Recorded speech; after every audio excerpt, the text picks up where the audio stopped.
Praise the Lord dear friends. இந்த நாளிலே கூட கர்த்தர் உங்கள் விருப்பங்களை நிறைவேற்றுகிறவர் அப்படின்னு நம்ம பார்க்க போகிறோம். பாருங்கள், மனிதர்களுக்கு தெய்வ பிள்ளைகளுக்கும் கூட நிறைய ஆசைகள் உண்டு. இந்த வாழ்க்கையை குறித்து நிறைய காரியங்களை செய்யணும், நன்மைகளை அனுபவிக்க வேண்டும், அப்படி பல ஆசைகள் இருக்கிறது.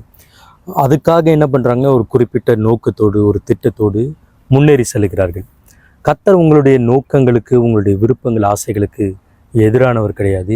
இன்ஃபேக்ட் உங்களுக்குள்ள விருப்பங்களையும் ஆசைகளையும் நம்முடைய கர்த்தர் தருகிறவராய் இருக்கிறார். சங்கீதம் 145 அதிகாரம் 19வது வசனம் இப்படியாக சொல்கிறது, அவர் தமக்கு பயந்தவர்களுடைய விருப்பத்தின்படி செய்து அவர்கள் கூப்பிடுதலை கேட்டு அவர்களை ரட்சிக்கிறார்.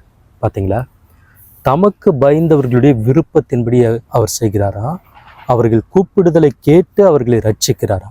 பார்த்தீங்களா. ஸோ உங்களுடைய விருப்பங்கள் உங்கள் வாழ்க்கையில் நிறைவேறுவதற்கு, உங்களுடைய ஆசைகள் நேர்மையான நன்மையான ஆசைகள் நிறைவேறுவதற்கு நீங்கள் கர்த்தருக்கு பயந்தவர்களாக இருக்கும்போது, கர்த்தருக்கு பிரியமானவர்களாய் அவருடைய வழிகளில் நடக்கும்போது பார்த்திங்கன்னா உங்களுடைய ஆசைகளை, உங்களுடைய நன்மைகளை அவர் நிச்சயமாக நிறைவேற்றுவார்.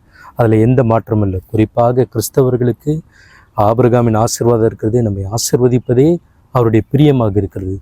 ஒருவனும் ஏழையாக இருப்பது, பண கஷ்டத்தில், உணவு கஷ்டத்தில், ஏதோ ஒரு பற்றாக்குறையில் இருப்பது தேவனுடைய திட்டம், சித்தம் அல்ல. அவர் நமக்கு பரிபூர்ண நன்மையையே அவர் நமக்கு தர வேண்டும் என்று விரும்புகிற தேவன். அதே போல் நம் கர்த்தருடைய வார்த்தையை பின்பற்றி, அவரை பின்பற்றி நம்ம நடக்கும்போது அந்த நன்மைகள் குறைவில்லாமல் நம்முடைய வாழ்க்கையிலே வந்து பலித்திடும். இப்பொழுதும் கூட ஜெபத்தோடு முடிப்போம். நல்ல பிதாவே, ஸ்தோத்திரிக்கிற ஆண்டவரே, தகப்பனே, உமக்கு பயந்தவர்களுக்கும் ஆண்டவரே, உம்மை நம்புகிறவர்களுக்கும் நீர் உண்டு பண்ணி வைத்திருக்கிற நன்மை பெரியவைகள் ஆண்டவரே. உமக்கு பயந்தவர்களுடைய விருப்பத்தின்படி செய்து அவர்கள் கூப்பிடுதலை கேட்டு அவர்களை ரட்சிக்கிறவர் நீர் அல்லவோ சுவாமி. ஆண்டவரே, இந்த வார்த்தையை கேட்டுக்கொண்டிருக்கிற ஒவ்வொருவருக்கும் தகப்பனே, அவர்கள் தேவைகளை நீர் சந்திக்கும்படியாக, அவர்கள் உமக்கு பயந்து உமக்குள்ளாக வாழும்படியாக கர்த்தர் கிருபை செய்வீராக. ஒவ்வொருவரையும் ஆசீர்வதிங்கப்பா. கர்த்தராகிய இயேசு கிறிஸ்துவின் நாமத்தில் ஜெபிக்கிறோம் நல்ல பிதாவே. ஆமென், ஆமென்.